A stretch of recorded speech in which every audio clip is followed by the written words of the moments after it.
Good morning. It is a beautiful day 7 of our 30-day challenge.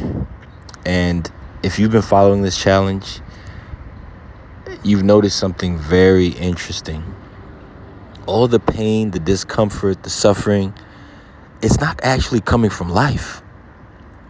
It's coming from our relationship with life, how we relate to life. And the mind is constantly talking, constantly arguing, constantly trying to analyze, assess. It argues with timing. Oh, this shouldn't be happening right now. It argues with people. Why do they look like that? Why do they smell that way? It argues with the results you got. And it can be anything. It can be something as simple as you ordered something and it didn't come out the way you wanted it. Eat it. It's in front of you. It could be the uncertainty, not knowing an outcome, but it's constantly talking. And underneath all of these arguments, what is there? I think there's only one thing: fear. But it disguises itself as the need to control. And most people, they'll tell you, "Oh no, I'm not a control freak. I don't need to control things."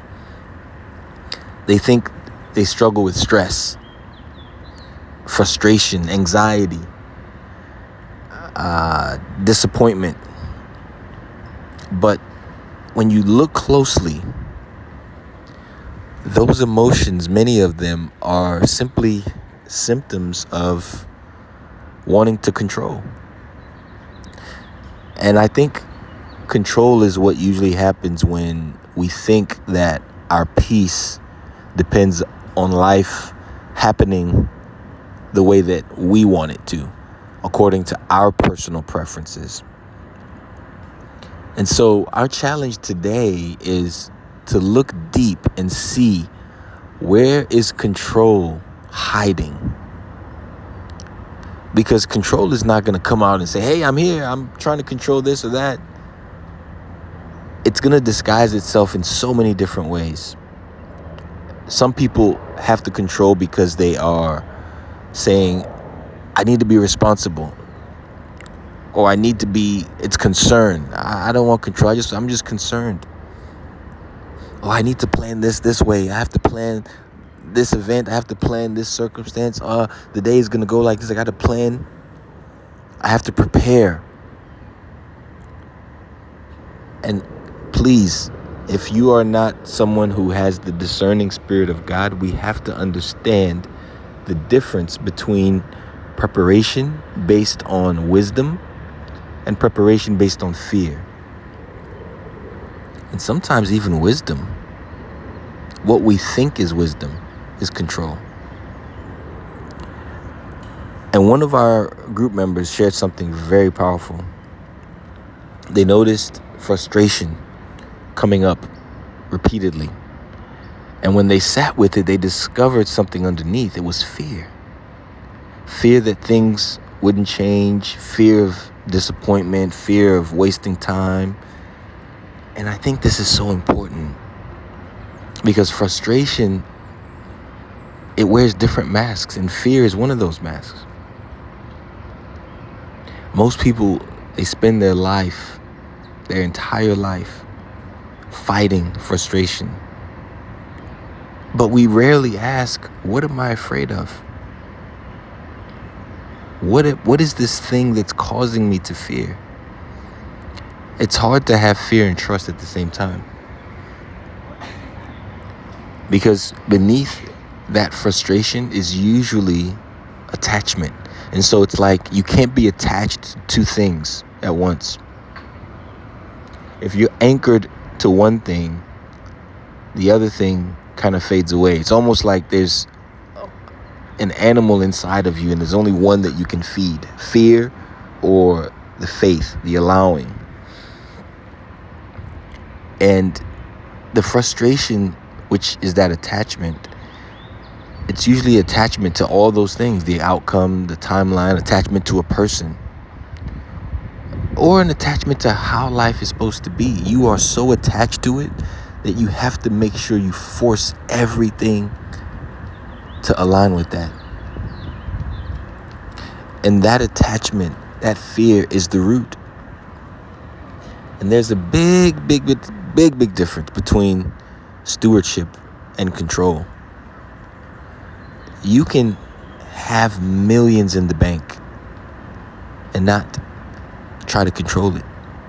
And there's a distinction, because they're not the same thing. Because stewardship says it's not mine, but I'm responsible for it. And the one who entrusted me with it, they trust me. That's the word, entrust. They saw something in me that allowed them to trust me with this business, with this child, with this relationship. Control says I'm responsible for everything. So one of them really focuses on the effort, and one of them focuses on the outcome. When you try to control something, you are focused on every aspect of that thing. Let's talk about money. You're given, $1 million entrusted with it.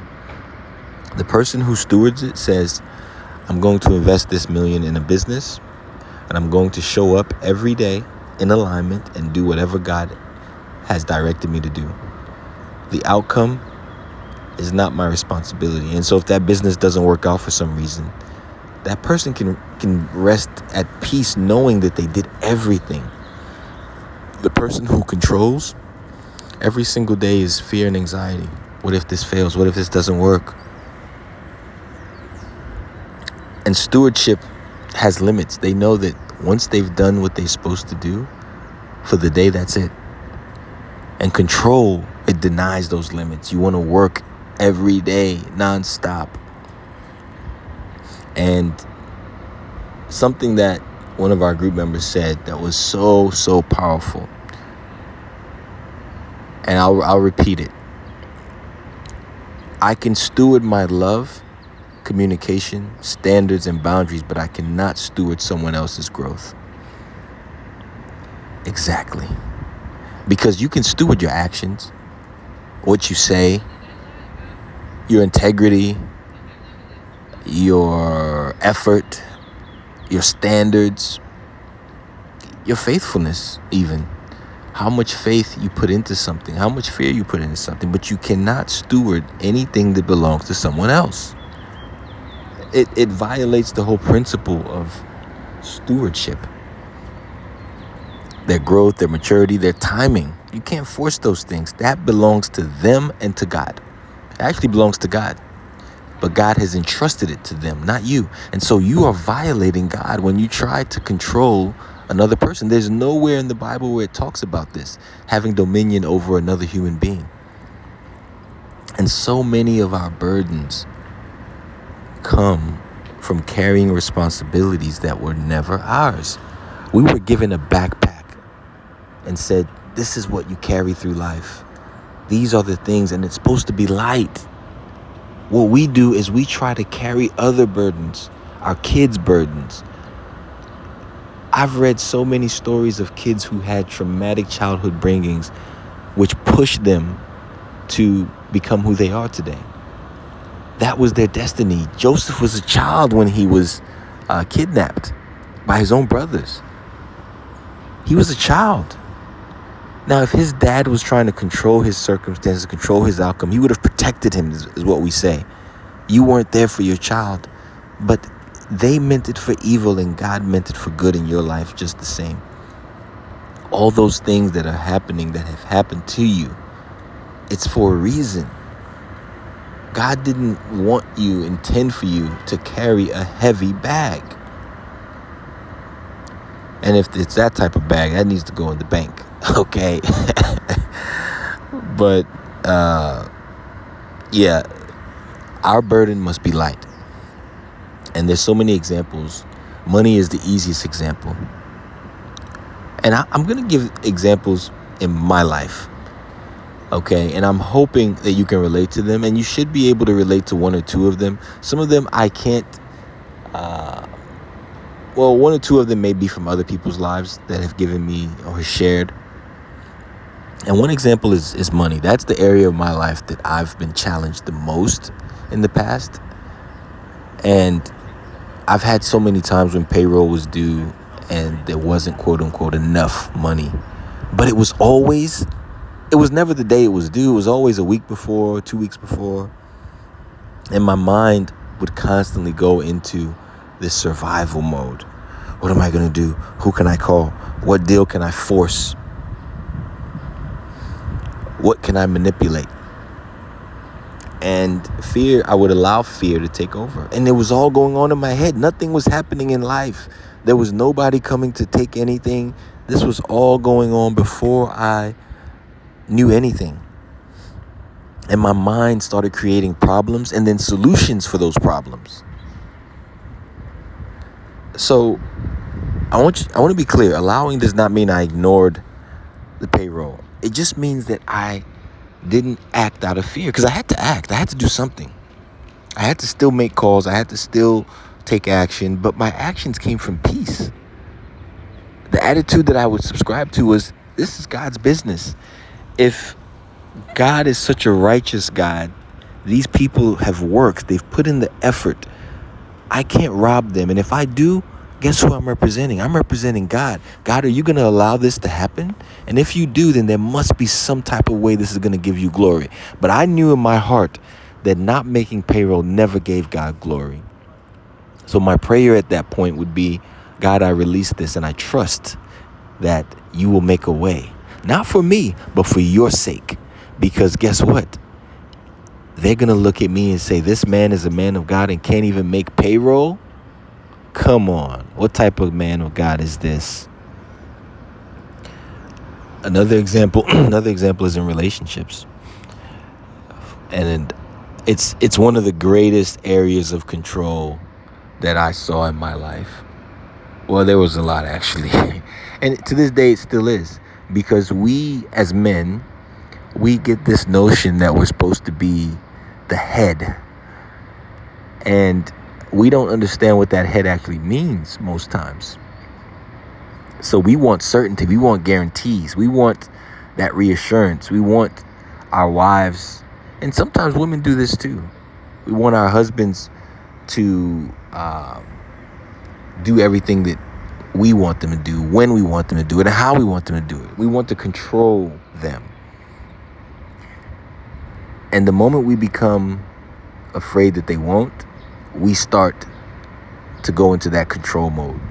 We over-text, over-explain, over-give, over-sacrifice, over-pursue. And we stop being our true selves. And then we start to manage the outcomes. And this is very different than allowing in a relationship. Allowing is you not only allow for the outcomes, but you allow that person to show up as they truly are. And it doesn't mean that you can't analyze or, offer solutions for their improvement. But it means you allow them to be who God created them to be. And you don't have to force anything. If your wife or your husband is fat and overweight, it's okay to say, hey, have you thought about losing some weight or joining our 30-day challenge? But what's not okay is forcing them or shaming them or trying to control their dieting, starving them, doing things that infringe upon their freedom, essentially. I know that's a harsh word, but that's what it is when you try to control. We do it to our kids, and that's very different. Another example, in my life actually, when I think about women, when we think about control, some of you know the story of my wife and I, how we met. And before we got married, there were expectations. I mean, on her side, as a woman, she was quote unquote over 30, getting old. and there was an image of what life was supposed to be. There were expectations placed on her by society, by family. You need to get married. You need to go out there and have kids. And on paper, I don't think I may have been the obvious choice, or even what she wanted. I think she may have had a list of things. Who wants to marry a guy that has kids? I mean, that's just most women. Who wants to marry a guy that had all the issues that I had at that time? And she didn't know. You never know. It's after you meet someone that you start to discover who they are. But when she allowed, and when I met her, she could care less about marriage. We weren't talking about those things. But she remained in a state of allowance. And it didn't lower her standards. It just allowed her to remain open to the possibilities beyond her expectations. Because if she remained attached to that picture in her head, to the checklist that she had, she might have missed what God actually brought into her life and put in front of her, which was what she needed and not what she wanted. And sometimes I think God will answer our prayers in a way that does not look like what you asked for, but it's exactly what you need. And some of you know that at that time, I also wrote down what I wanted and needed. And years later, I looked at that checklist and she checked off every single box. Every single box. So we have to monitor the areas where you are controlling. And for others that are also in business, you might be starting out a business.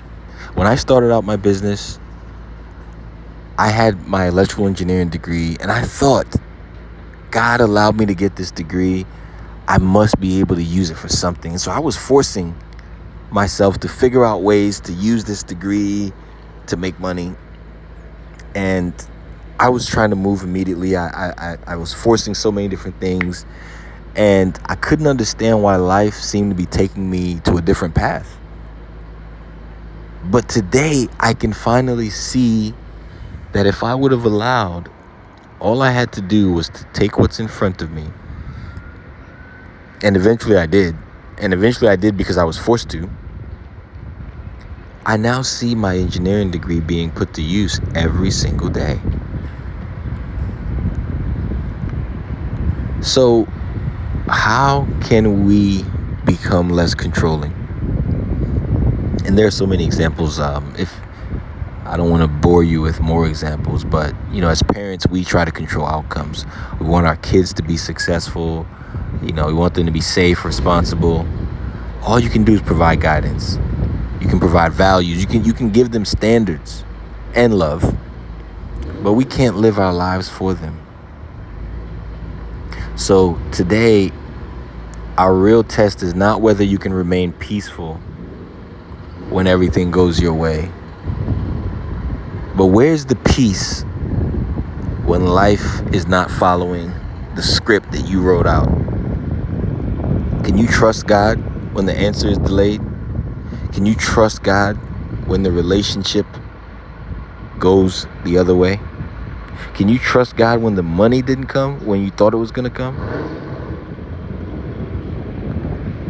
So for today, our reflection questions: what belongs to God and what belongs to you? What would you stop doing if you truly believe that? If you believe the money belongs to God, how does that affect your planning? And whose responsibility are you carrying? You got one bag.